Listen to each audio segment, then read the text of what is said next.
Magandang araw sa iyo. At salamat dito sa mga materyales na pinadala mo. Grabe, hawak natin ngayon ang isang napakadetalyadong pagsusuri sa isa sa mga pinakamisteryosong bahagi ng Biblia, ang Aklat ng Pahayag. At ang sentro talaga ng usapan. Sino ba ang 144,000 na yan sa Kabanata 7 at 14? Iisang grupo lang ba sila? At anong ibig sabihin ng bansag sa kanilang unang bunga?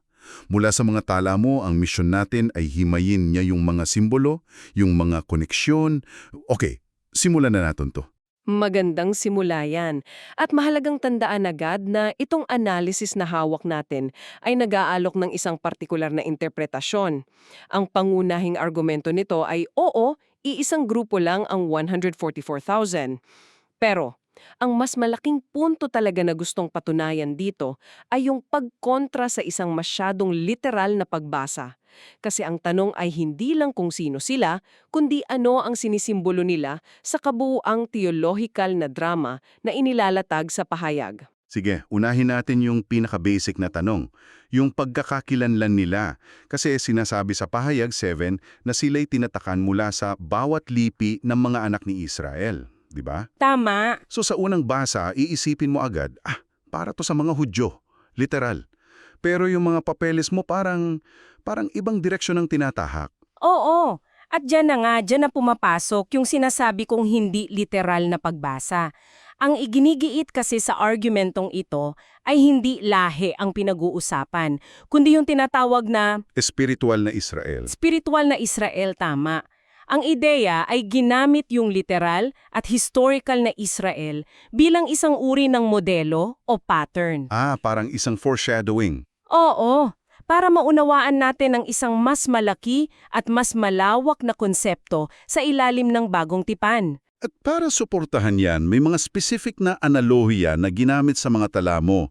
Halimbawa, yung ideya na ang pisikal na templo ay isang blueprint lang daw. Eksakto.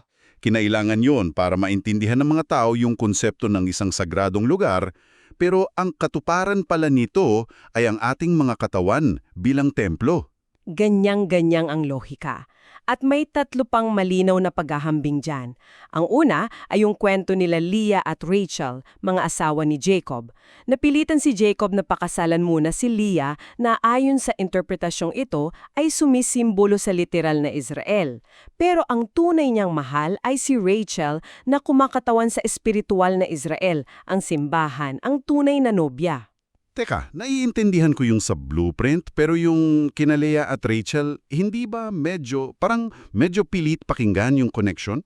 Paano yan mas didepensahan sa source? Magandang tanong yan. Ang depensa diyan ay nakasentro sa ideya ng divine progression o pag-unlad ng plano ng Diyos. Hindi ito tungkol sa pagiging masama ni Leah, kundi sa pagiging isang kinakailangang hakbang patungo sa huling layunin. Tulad ng pangalawang analohiya, sina Ishmael at Isaac. Pareho silang anak ni Abraham. Nauna si Ishmael pero si Isaac ang anak ng pangako, di ba? Oo. Sa modelong ito, si Ishmael yung naunang tipan sa literal na Israel, habang si Isaac naman yung bagong tipan sa pamamagitan ng pananampalataya, na bukas para sa lahat. Okay, that makes more sense. So parang laging may nauuna na pisikal bago dumating yung katuparan nitong espiritual. At yun nga yung pangatlong analohiya, yung blueprint.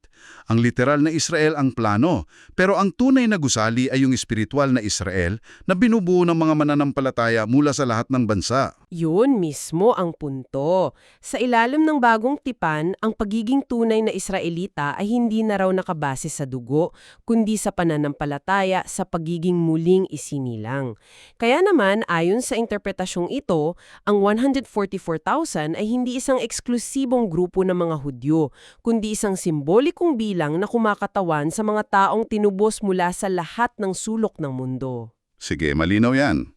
Ngayon, kung galing na sila sa lahat ng bansa, paano naman natin matitiyak na ang 144,000 sa Kabanata 7 ay sharing 144,000 sa Kabanata 14? Kasi magkaiba yung eksena, no? Naglatag ang source mo ng 6 na dahilan. Ano sa tingin mo ang pinakamatibay na ebidensya na inilatag nila? Para sa akin, bukod sa pinakahalata na pareho ang bilang, ang pinakamatibay na koneksyon ay yung tatak sa kanilang mga noo. Oo. Sa Kabanatang 7, sila ay tinatatakan. Sa Kabanata 14, nakasulat sa noon nila ang pangalan ng kordero at ng ama. Nung una pa lang, napakalakas na common thread na yan. Bukod dyan, pareho silang inilalarawan na nakatayo kasama ang kordero. Parehong umaawit ng papuri at parehong konektado sa ideya ng pagtatagumpay. Yung tatak sa noo, napaka-visual niyan. Pero ano ba talaga ang ibig sabihin niyan? Hindi naman siguro ito literal na tattoo or stamp, di ba? Ayon sa analysis na ito, talagang hindi. Ang tatak ay sumisimbolo sa ilang bagay. Una, ito ay tanda ng pag-aari na sila ay sa Diyos. Pangalawa, proteksyon. At pangatlo na siyang pinakamahalaga, ito ay sumisimbolo sa pagkakaroon ng karakter ng Diyos. Ang paliwanag dito ay may direktang koneksyon ito sa aklat ni Ezekiel, kung saan inutusan ng isang anghel na lagyan ng marka ang mga noo ng mga taong tumangis at dumaing dahil sa lahat ng kasuklam-suklam na bagay sa paligid nila. Wow! So hindi lang ito basta pagiging mabuti. Hindi lang. Ito ay isang aktibong pagdadalamhati at pagkasuklam sa kasamaan. Oo, isang state of mind and heart, hindi lang isang label. Ngayon, kung sila ngayon at may ganito silang katangian, ano ang espesyal na papel o misyon nila? Bakit sila tinawag na unang bunga? Ang pagiging unang bunga o first fruits ay isang konsepto mula sa lumang tipan. Ito yung pinakauna at pinakamagandang bahagi ng ani na iniaalay sa Diyos. Sa kontekstong ito, ang 144,000 ang kumakatawan sa unang batch ng mga banal na aabutin ang isang partikular na antas ng espiritual na kahandaan para sa isang espesyal na gawain sa mga huling araw. Sila raw, ayon sa mga tala mo, ang tatanggap ng tinatawag na huling ulan ng banal na espiritu. Teka lang, bago tayo magpatuloy, itong konsepto ng huling ulan, paano ba yan ipinapaliwanag sa source mo? Ano ang kaibahan niyan sa ordinaryong pagkilos ng banal na espiritu? Magandang klaruhin yan. Ang huling ulan ay isang theological na termino na hango sa agrikultura ng Israel. Mayroon silang unang ulan na nagpapatubo at huling ulan na nagpapahinog sa ani bago anihin. Okay. Sa eschatology o pag-aaral ng mga huling araw, ang unang ulan ay yung pagbuhos ng espiritu noong Pentecostes. Ang huling ulan naman, ayon sa interpretasyong ito, ay isang mas matindi at pinal na pagbuhos ng kapangyarihan para ihanda ang simbahan para sa pagbabalik ni Kristo. Isa itong special empowerment para sa isang special mission. Okay, isang spiritual power-up, kumbaga. At ano yung misyon na yon? May nabanggit dito na inihahalin tulad sila sa dalawang saksi. Tama. Ang misyon nila ay magpropesiya sa loob ng 1,200 araw o 3.5 taon. Ayon sa interpretasyon sa iyong source, ang panaong ito ay tumutukoy sa unang kalahati ng tinatawag na huling 1 linggo ni Daniel. O mas kilala bilang ang malaking kapigihatan. Iyon nga. At ano ang laman ng kanilang mensahe? Parang may 3 pangunahing bahagi yung misyon nila, no? Una, ipahayag yung walang hanggang ebanghelyo. Oo. Pangalawa, at ito'y napaka-urgent, magbigay ng babala laban sa pagsamba sa halimaw. At pangatlo, magsilbing proteksyon sa simbahan sa gitna ng matinding pag-uusig. Sila yung parang spiritual frontliners. Eksakto. At para mas maunawaan yung papel nila, kailangan nating tingnan yung timeline ng malaking kapighatian na inilatag dyan. Nahati ito sa 2 bahagi. Yung unang kalahati, yung 1,260 araw, ay ang panahon ng paghahari ng halimaw. Sa panahong ito, ang mga banal, ang simbahan, ang siyang target ng matinding pag-uusig. At dito, aktibo ang 144,000. Oo, dito sa panahong ito sila aktibo. Sila ang nagpapalakas ng loob sa mga inaapi. Tapos, pagkatapos ng 1,260 araw na yun, may mangyayari. Papasok yung ikalawang kalahati. Oo, at dito na nagkakaroon ng malaking pagbaliktad. Ang ikalawang kalahati ay ang panahon ng 7 huling salot. Kung sa unang kalahati ay ang mga banalang nagdudrusa, Sa ikalawang kalahati, ang halimaw naman at yung mga sumusunod sa kanya ang tatamaan. tama, sila ang siyang tatamaan ng mga salot at parusa mula sa Diyos.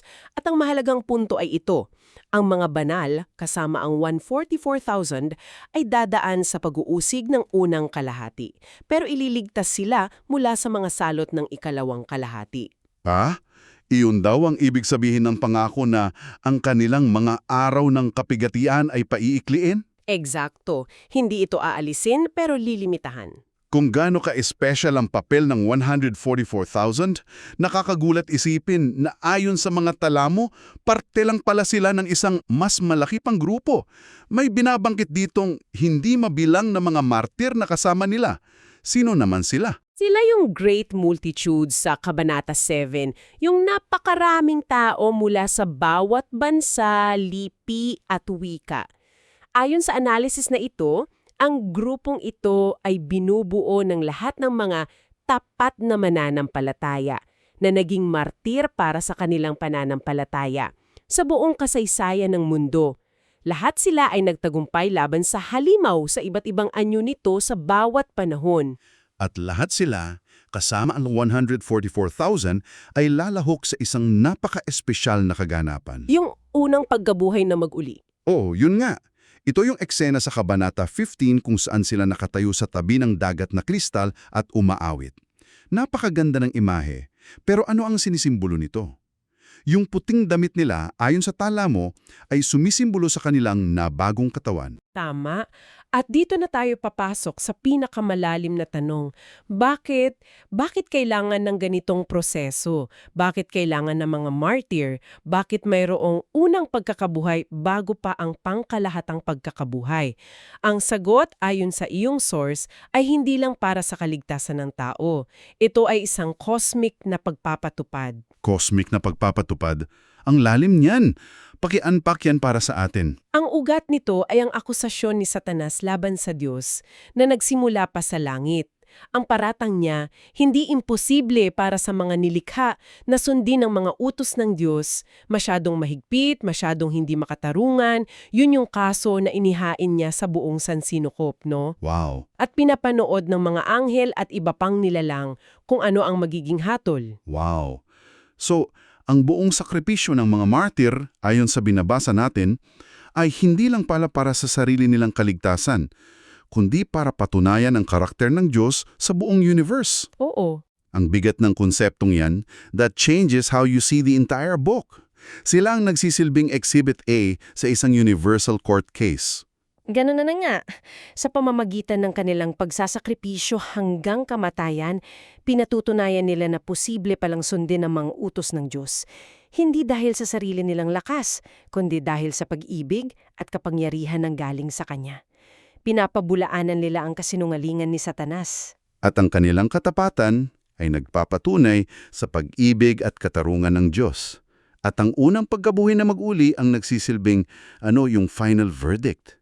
Yung pagbaba ng martilyo ng hukom. Iyon na mismo. Ang kanilang pagkabuhay na muli ay ang pangwakas na selyo, ang huling ebidensya sa cosmic trial na ito. Ito ang patunay na ang landas ng pagsunod ay hindi humahantong sa tuluyang pagkawasak, kundi sa buhay na walang hanggan. Sinasabi sa iyong source na ito ang nagtatapos sa proseso ng pagbabayad sala o atonement. At ito'y isang atonement hindi lang para sa sangkatauhan, kundi para masaksihan din ng mga anghel at ng buong nilikha. Para wala ng kahit anong duda? Oo, para wala ng duda sa katarungan at pag-ibig ng Diyos. Ito raw ang dahilan kung bakit sinasabi na maging ang mga anghel ay nananabik na masaksihan ng mga bagay na ito. Grabe ang lalim pala ng pinupuntahan yan. So, kung lalagumin natin ang lahat ng ito, para sa'yo, base sa mga materyales na pinadala mo, ang 144,000 ay hindi isang eksklusibong grupo ng isang lahi lang. Sila ay isang simbolikong bilang na kumakatawan sa isang henerasyon ng mga banal mula sa lahat ng bansa na may napaka-espesyal na misyon. At sila ay bahagi ng isang mas malaking hukbo ng mga martir na ang buhay at kamatayan ay may kahulugan na higit pa sa kanilang sariling kaligtasan. Ito'y para sa pagpapatunay ng karakter ng Diyos sa buong sansinukob. Tama. Ang pangunahing ideya ay yung paglipat ng pokus mula sa pagkakakilanlang etniko o lahi patungo sa espiritual na katapatan at misyon. Hindi na mahalaga kung sino ang mga ninuno mo, kundi kung kanino katapat mayon. At kung ano ang misyon na iyong pinutupad. Oo, isang mensahe ng inclusivity at universal na panawagan. At bilang pangwakas na kaisipan, may isang detalye sa source mo na talagang nakakagulat. Oo, binabanggit doon na ang mga martir na ito pagkatapos ng unang pagkabuhay na uli ay maghahari bilang mga saserdote kasama ni Kristo sa loob ng 1,000 taon. At ang kanilang otoridad o responsibilidad sa panahong iyon ay magkakaiba batay sa naging antas ng kanilang katapatan dito sa lupa. Kaya, iwan kita sa tanong na ito. Kung ang isang maikling buhay ng katapatan dito sa lupa na marahil ay puno ng pagsubok, ay maaaring magbunga ng 1,000 taon ng gantimpala, ano kaya ang ipinahihiwatig nito tungkol sa bigat at kahalagahan ng bawat desisyon na ginagawa natin araw-araw, lalo na yung mga desisyong tila maliliit lang at walang sinumang nakakakita?